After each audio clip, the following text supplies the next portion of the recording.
You opened your eyes this morning and reached for your phone before you even sat up. You did it without deciding to. Your hand just moved, and somewhere inside that automatic, half-asleep grab for a glowing rectangle, one of the oldest programs ever written quietly executed itself. A survival subroutine so ancient it predates language, predates fire, predates the species you belong to. You are not a modern person running modern software. You are a 300,000-year-old biological machine dressed in contemporary clothing, and most of your operating system has not been updated in a very long time. Here's what that actually means. Your brain is not one brain. It is three, layered on top of each other like geological strata, each one built at a different point in your evolutionary history. Neuroscientist Paul MacLean introduced this idea in the 1960s as the triune brain model. The innermost layer, the brainstem and cerebellum, is sometimes called the reptilian brain. It handles breathing, heart rate, balance, and the raw impulse to survive. It is the oldest layer. It does not think, it just reacts. The second layer, the limbic system, appeared in early mammals roughly 150 million years ago. This is where emotion lives: fear, attachment, the feeling that something is wrong before you can name why. The third layer, the neocortex, is the newest addition, the part that reads books and plans vacations and regrets things it said in 2014. Here is the problem. These three systems do not always agree. When you feel a spike of anxiety in a crowded room, that is not your rational self making a considered judgment. That is the oldest part of your brain running a subroutine it wrote when being surrounded by strangers in a small space often meant danger. When you cannot stop thinking about something embarrassing you did 3 years ago, that is your limbic system still running a social threat detection loop that once kept early humans from being exiled from the group. Exile from the group back then was a death sentence. Your brain never got the memo that it isn't back then anymore. Psychologist Daniel Kahneman, in his landmark research on human cognition, described two modes of thinking, what he called System 1 and System 2. System 1 is fast, automatic, emotional, and largely unconscious. System 2 is slow, deliberate, logical, and effortful. The crucial detail, the one that changes how you see yourself, is that System 1 runs almost all the time. System 2 is the exception, not the rule. You are not a rational creature who sometimes feels things. You are an emotional, instinctual animal who can, with effort, override your instincts sometimes. Most of your day, System 1 is at the wheel. That thing you did where you ate the whole bag of chips even though you weren't hungry. Ancient software.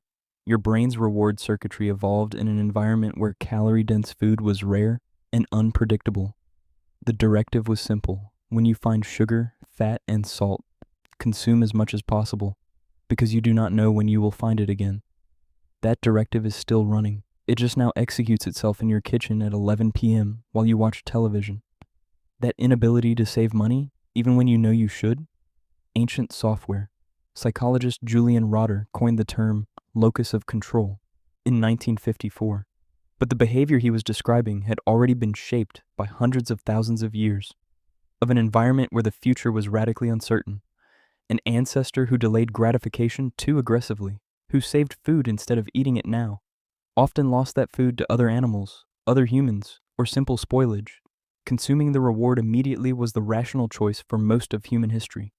Your brain still votes for consuming the reward immediately, even when the reward is a paycheck. The ancient software is not always wrong. That is the part people miss. When your gut tells you something is off about a person you just met, that is your threat detection system pulling from a lifetime of stored pattern recognition. It is often accurate. When a parent hears their child cry and feels a biological compulsion to go to them, a pull so strong it can wake them from deep sleep across a house, that is attachment circuitry operating exactly as designed. When you feel a flood of calm and clarity after spending time in a forest or near moving water, that is not nostalgia. Researcher Roger Ulrich demonstrated in a series of studies beginning in 1984 that human stress response measurably decreases in natural settings. Your body knows it is in the right environment. It has been calibrated to that environment for far longer than it has been calibrated to offices and apartments. The ancient software knows some things that your rational mind forgot, but then there are the bugs. And the bugs are spectacular. You are more afraid of spiders than cars, even though cars kill vastly more people. Your brain's threat cattle was written in an environment where spiders could be deadly, and cars did not exist. The catalog has not been updated. You feel lonelier in a city of millions than a hunter-gatherer felt in a band of 50, because your social circuitry was designed for a group small enough that you could know every face. You are wired for gossip, for reputation management, for obsessive attention to what other people think of you. Not because you are weak or insecure, but because social standing in a small group was once a direct determinant of survival. The person no one liked often didn't last long. Your anxiety about what strangers on the internet think of your post is the same ancient program that once asked, "Does this group still want me here?" In 2021, neuroscientist Lisa Feldman Barrett published research reinforcing that the brain's primary function is not thinking, feeling, or perceiving. It is predicting. Every moment, your brain is running predictive models based on past experience and adjusting them based on incoming sensory data. This means you are never experiencing reality directly. You are experiencing a model of reality that your brain constructed using ancestral templates, personal history, and a constant stream of correction signals. The world you see is a best guess. It is generated by ancient hardware, running ancient code, looking at a world that barely resembles the one that code was written for. This is why new experiences feel effortful. Your brain has no cached prediction for them.